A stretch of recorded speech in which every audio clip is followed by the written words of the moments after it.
Hey everybody, it's Zach here with Haix. Today we're going to talk about NFPA certifications, specifically NFPA 1999. We'll cover what it is and what that means for you. Many first responders are already familiar with it when it comes from one boot that has it and one that doesn't. But have you really thought about what it means to be certified NFPA 1999? The National Fire Protection Association, NFPA for short, is a non-profit dedicated to keeping you as safe as possible on the job. The association is dedicated to putting standards together that help minimize risk of injury while on the job. NFPA 1999 is the standard for protective equipment and ensembles for emergency medical services, or EMS. And these codes actually get revised and reviewed every 5 years. And the most current edition of NFPA 1999 is from 2018. And since every certified boot must have it listed on the inside of the boot, you can always check and see when yours was certified. NFPA recommends that you retire your boots after 10 years of use. And that's not because they're saying they should last that long. Because by the 10th year, your boots could be 2 revision standards old, and the construction could be outdated compared to new standards. So that leads us into what makes a boot certified NFPA 1999.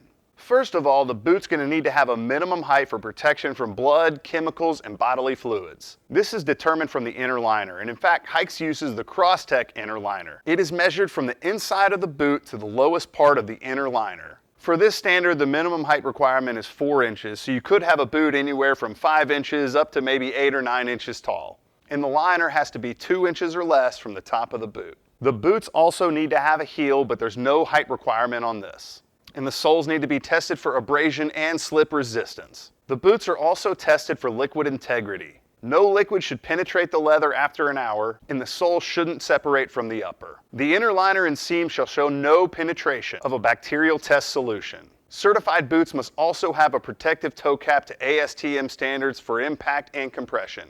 And they also need to have puncture protection in the sole and cover the whole area. The puncture resistance must be the same as the requirement for ASTM F2413. All the external fittings like the eyelets and zippers are checked and tested that there are no rough or sharp edges that can tear the upper. They are also subjected to a corrosion resistance test. The eyelets and studs must pass a detachment strength test. And the uppers are also subjected to a cut resistance test. Don't want to get too technical, but don't confuse this with a chainsaw cut.